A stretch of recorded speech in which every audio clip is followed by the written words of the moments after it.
Good evening, everyone. I am Zanji Kick. And I'm BrokenHex. Welcome to episode 2 of The Fool and the Jester. Yes, I am back. Yes, he is back. And today, we're going to do something a little different than last time.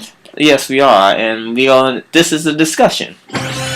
Because we are going to play, he's going to play Resident Evil 2. Yes, I'm a big fan of Resident Evil franchise, especially one of my favorite games is Resident Evil 2. I really enjoy this. I know this game inside out. It's like one of my top favorite games of all time. What about you, Kick? Well, I'm not a big fan of horror games, but Resident Evil 2 was the first one I was actually able to completely play and beat, or actually reach any ending of sorts besides dying. Really? Honestly, yeah. No, I never played part 1, the original, because it scared me too much. I was able to play the GameCube remake, and even though that scared me, I was able to play it, though. Mm-hmm. But I still cannot play the original, because it freaks me out. Oh, wow. It's just when I watched my brother play, it just scared me. Mm-hmm. Especially that image there. Oh, that zombie. Well, let's skip this. Well, yeah, because the first time this came out was what? The first Resident Evil was what? 90... This is 97. Yeah, this is Resident Evil 2. I think Resident Evil 1 came out in 96. No, 97. And this came out in 98. Yeah, so when the first Resident Evil came out and I first saw it, I was like, what, 11, 12? Mm. I watched the whole thing and it just scared me. Though, I don't know where I was going with that. But, you overcome your fears and now you can play like a pro. Yeah, I don't know about that. I can play some Resident Evil games, especially the more recent ones. I can play some of the other ones, but it takes me longer than usual, just for me to get over some parts. Because it still freaks me out. Really? I still freak out over hunters. And I have good reason to freak out over hunters. Yeah, hunters does freak me out a little bit more, I have to say that. Hunters. Dude. Shotgun! Who are you? What are you doing here? Please don't shoot me!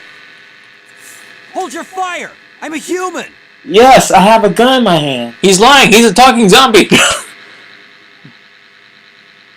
Hey, you put your gun down. Sorry about that. Yeah, you better be sorry. He's not sorry. I thought you were one of them. Really? I have a gun. What's going on in this town? I thought you were one of them when you walked in and talked to me. I don't have a clue. Despite the fact that zombies can't... No, wait. Can they open doors in this game? No, they cannot. Wait, actually... No, they cannot. But if you open a door and clear B-file, the zombie will appear out. Oh, wow. Okay. Mm-hmm. Okay, so you just go stand by the door, not go do anything? Just go stand by there? Can't. But you should be safe inside here. I'm keeping a close eye on things. He's keeping a close eye on things by that glass window. Of course he is. I don't believe you yet. Should we be safe in here? I don't believe you, sir. So I would say goodbye. Goodbye. No. It doesn't really matter. People want to know, can you really save the guy? No. Not really. You hear that? Sound of death. But let's continue our discussion, good sir. And pain. But either way, the great thing about the early Resident Evil games were the horror factor. And I'm not talking about in-your-face horror, I'm talking about they actually have a good suspenseful horror in like the first few Resident Evil games. Mm-hmm. Like Resident Evil 1, 2, and 3, and I would say tiny bit of Code Veronica, that horror factor kicks in so much in play.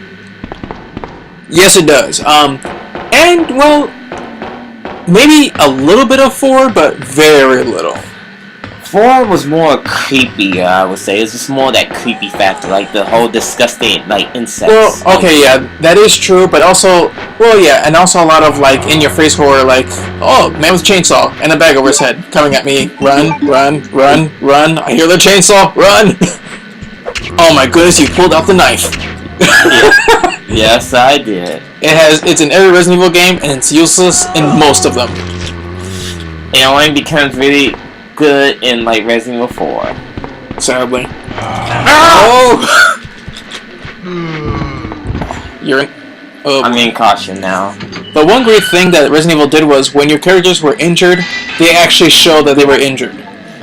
Which I honestly never saw that before in any real horror game. You know, because then they start limping, holding their sides, etc. Yeah, another game that pretty much continued with that theme is what's that game called? Oh my god, it's Silent Hill. Yes, Silent Hill also showed factors because of how Resident Evil did with that. Shoot! Aim down, down! No, you.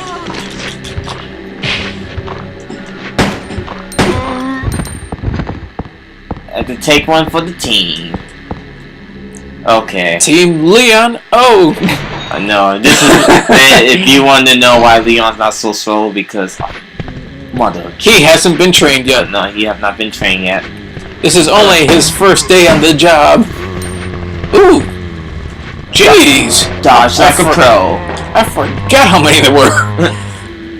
Yeah, it is a bit painful, and man, I'm so glad that I got to this part. Also, a little secret about Resident Evil 2. If you decide not to pick up an item, you get the special zombie Brad from Resident Evil 1. So that's why you weren't picking up anything. Exactly, because I want to kill him later.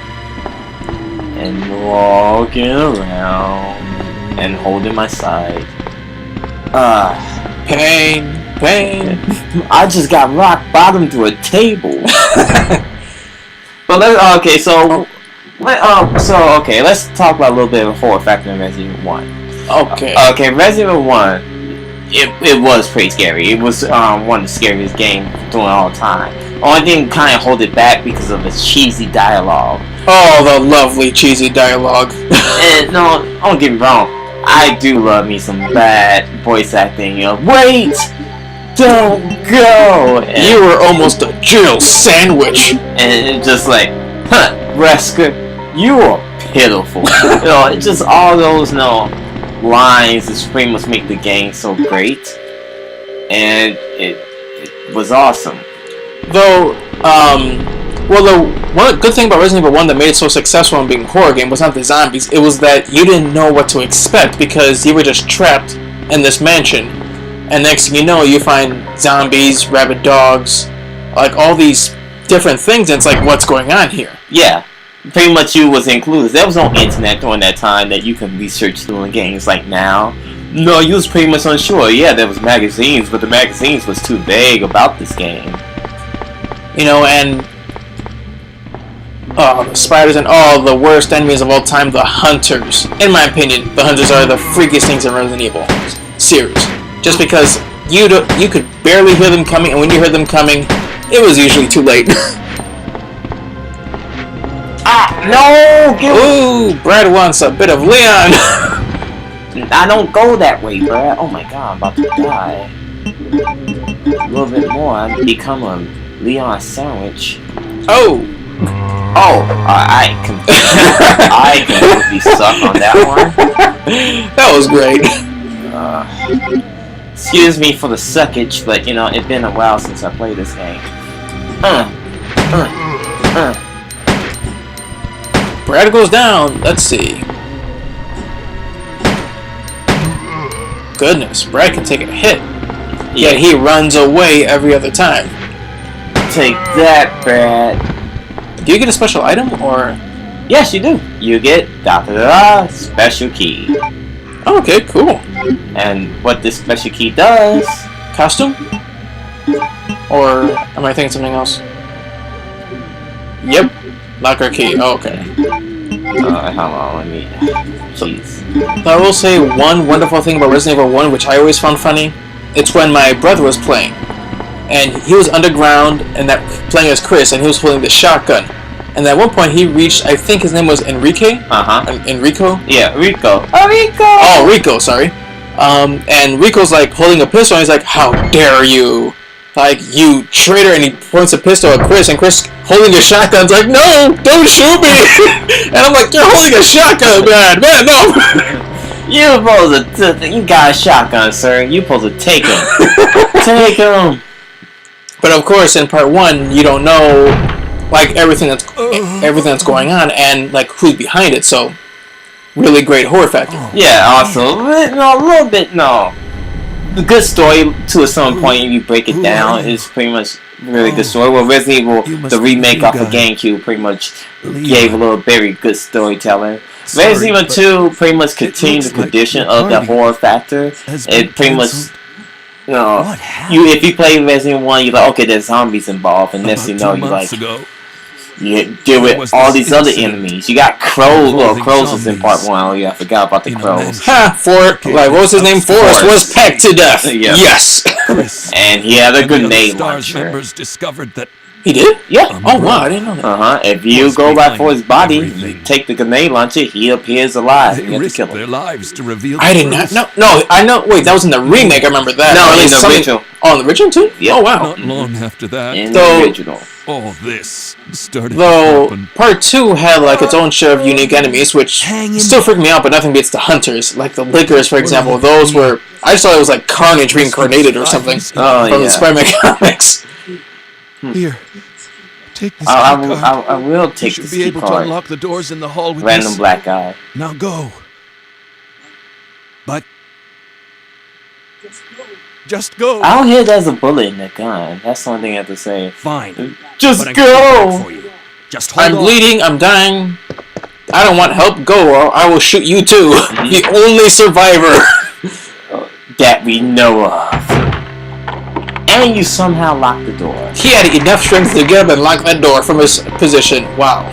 Good job, sir. Good job. Okay, my god. I'm injured. Yep. The one great thing, anyway, let me continue with like Resident Evil 3 because it's the same as 2 in a sense, like City of Run with zombies, except one major difference. Well, also, no, we didn't go about the finish about Resident Evil 2 about how like the different enemies and you Okay. do face against 2. There's like the unique thing about compared from Resident Evil 1 to Resident Evil 2 is there's 2 different sides of the story. That I forgot about that. It's true because you could play as either Leon or Claire, and even though Part 1 had either Chris or Jill, Leon and Claire were more connected in their stories because your actions in one game does affect the other. Like, for example, if you could either take this weapon or this extended backpack, if you take both, then the other person gets none. Yep. Like what my dad did to Claire once. Poor Claire, she was kind of doomed. Ooh! Surprise, surprise. Okay. What could it be? Let's see. If I die here, It's Spider-Man. it's okay. I think I lived a good life. I lived a good life. As long as I'm not limping, as long as I didn't limp. Check his booty for weapons. He had guns. Okay. Something is dripping. Blood. I hope it's not Chris's blood. Skip. Jeez. You see that? Dodge like a pro. Dodge that herb. Yeah, I did. There was no way for me getting that herb because I'm in red caution. Orange caution. Stay away from the windows. Stay away from the windows. No. It doesn't affect right now. Leon does. Oh, okay. See, I remember. No, I thought. No, if you go by it again, Leon during the time, yeah. Oh, okay. Yes. I know what I'm doing. We don't care about the reports.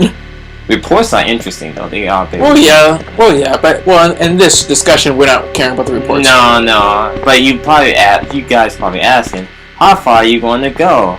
I don't know. Probably until I die, maybe. I try and get to the safe room when I get the special locker key. We're just going with the flow. Well, he's going with the flow. I'm just making random comments here and there. So, but go on with Resident Evil 2. There's 2 different sides. So once you beat Leon's side, A, there's Claire side B. And you're wondering, B, what do you mean? It's just the same thing? No, you start, like, if in the beginning of this game, you start on the other side of Claire and see where her story takes you. And if you decide to do Claire's part first, and do Leon's B, and then you pretty much face either or B side, you face against this tyrant called Mr. X. I just call him Mr. Green Trenchcoat.